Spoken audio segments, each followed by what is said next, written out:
On the 3rd of August 1991, the cruise ship Oceanos set out from East London in South Africa for the last leg of a pleasure cruise with around 570 people on board. Just hours after its departure, in some of the worst weather the vessel had ever encountered, a large contingent of the senior crew would pile into a lifeboat and flee the ship, leaving hundreds of passengers on board, many of them unaware that the Oceanos was sinking. The Oceanos was first launched in 1952. She was initially named the Jean Laborde and owned by a French merchant shipping company. In the years which followed, she changed hands numerous times and was repeatedly renamed, repainted, refurbished, and repurposed. In the 1970s, she was acquired by Eperotiki Lines, a Greek company that operated a range of cargo and passenger ships. Their fleet had been decimated during the Second World War, but ever since then they had been slowly expanding their operations around the world. Their new acquisition was renamed the Oceanos and put to work offering luxury cruises. It was a job she was well suited for. Across 7 decks, she had 2 lounges, an opulent Byzantine dining room, 8 different sizes of passenger cabin, and a top-deck swimming pool. She was also equipped with 8 lifeboats. On the 31st of July, the Oceanos left Cape Town for a 7-day cruise up the coast to Durban and back, with stops at Port Elizabeth and East London on the way. The trip went relatively smoothly, until the 3rd of August, when she was due to leave East London. Her departure from this port was delayed for a few hours by a bomb threat, and once this had been resolved, she set sail into a rapidly worsening storm. Waves reached heights of 9 meters or 30 feet, and winds howled around the ship at 75 kilometers an hour, or 46 miles per hour. The weather conditions were so bad that the conventional sail-away party that would be held on deck whenever the ship set sail was moved indoors. Even inside, though, conditions were far from ideal.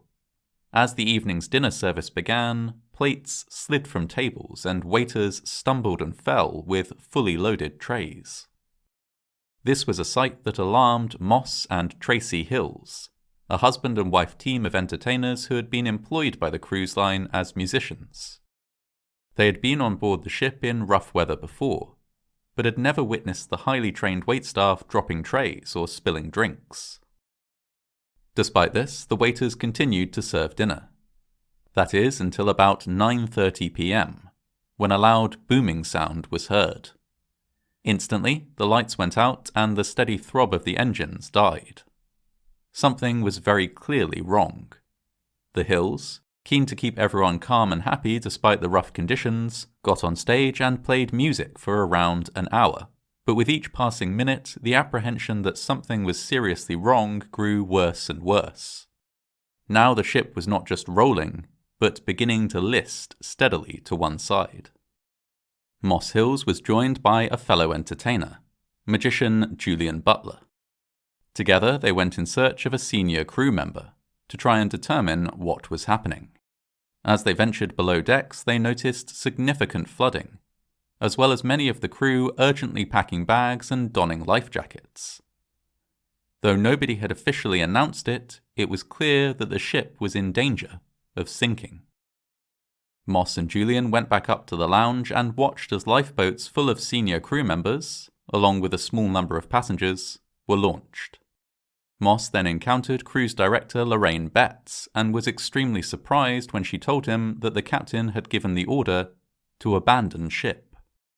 As most of the crew were unavailable, Moss, Tracy, Julian, and fellow entertainer Robin Boltman began to launch lifeboats, packing as many people as possible into each. The increasing list of the ship made this a perilous job, especially as they were not sailors and had no idea how to properly handle the boats. To stabilize the lifeboats, Moss stood with 1 foot on the deck of the Oceanos and 1 foot in a lifeboat, quickly retreating to the deck when the lifeboat swung too far away. After some time, they ran out of lifeboats that could be safely lowered.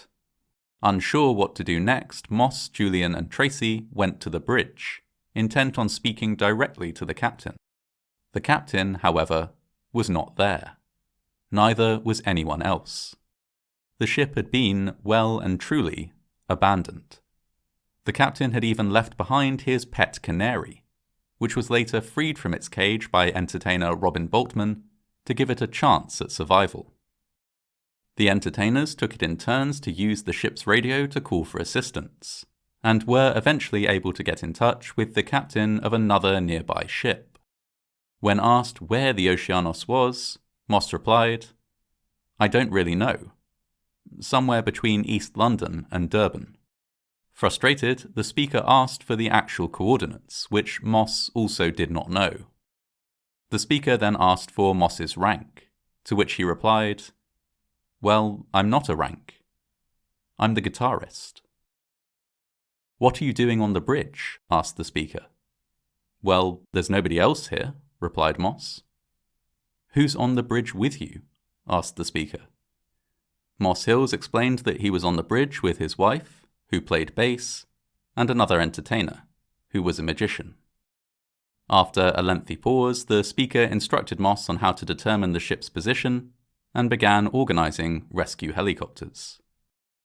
While the helicopters made their way out to the floundering ship, Moss went in search of Captain Yanis Avranis.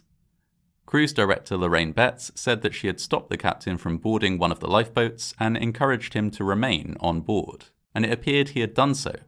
Moss found him smoking a cigarette at the back of the ship with a small huddle of officers. The captain appeared to be in a state of shock. When questioned, he would respond only vaguely, repeatedly saying that further action was not necessary. When the helicopters did arrive, Captain Avranis insisted that he be one of the first to be winched to safety, so that he could better coordinate the rescue effort from above. He was duly taken off the ship on the second helicopter to arrive. This still left hundreds of people to be lifted to safety. This was an arduous process. Lines could be lowered from hovering helicopters to winch passengers aboard, 2 by 2. The high winds meant that some passengers sustained injuries as they were blown into railings or other parts of the ship during their ascent. Moss Hills was recruited to help get people into the harness ready to be lifted, while Tracy Hills organized the passengers into groups to ensure the most vulnerable could be airlifted first.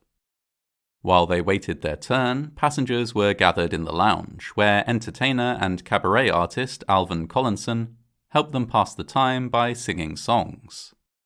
He made a point of modifying his regular catalogue a little, quickly switching to a different song when he realized that his rendition of American Pie by Don McLean included the unfortunate lyric, "This'll be the day that I die."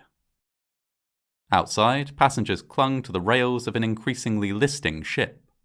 2 by 2, they were winched to safety by a series of Air Force helicopters, a painstakingly slow process given how little time there seemed to be left. As the tilt of the ship became yet more acute, a few passengers fell or jumped in panic into the water, but were retrieved each time either by one of the few sailors who had remained behind, or by Julian Butler, the magician, who was now assisting a Navy diver on board an inflatable rescue craft. The entertainers were among the last people to be retrieved from the deck just 45 minutes before the ship disappeared beneath the water altogether. Thanks to their efforts, and the efforts of the crew who had remained behind, it was found that every single person on board had been safely evacuated. In the aftermath of the sinking, Captain Yanis Avranis was criticized for having contributed little to the evacuation, and for having left so early when so many people remained on board. In response to this criticism, he argued that he could better coordinate the evacuation from the helicopter, and said that he had tried to return to the ship, but had been unable to do so due to the high winds. In a later interview, he said, "When I order abandon the ship, it doesn't matter what time I leave. Abandon is for everybody. If some people like to stay, they can stay." He was found by a board of inquiry to have been negligent in his handling of the accident, but faced no significant legal repercussions, and continued to work as a captain on board smaller vessels until his retirement. It was found that the cause of the sinking was incomplete maintenance works. Engineers had been working on a repair to the ship's waste disposal system, but had not completed it, leaving a pipe and a valve exposed. In calm weather conditions, this would not have been an issue, but the extremely large waves of the storm were able to impact this valve and damage it, creating a hole through which water flooded into the ship. Moss Hills continued to work on cruise ships and later became a cruise director and motivational speaker. Tracy Hills became a jewelry designer, but still holidayed on cruise ships with her husband. Cruise director Lorraine Betts founded a company that sells clothing and equipment on board cruise ships. Julian Butler became a property manager, but continued to perform as a magician now and then. Robin Boltman also continued to work as an entertainer, whilst also becoming a pub landlord. The wreck of the Oceanos lies where she sank, almost 100 meters or 328 feet beneath the waves. Due to a series of truly exceptional circumstances, the wreck site is the grave only of a ship, and not of any of those who sailed on her.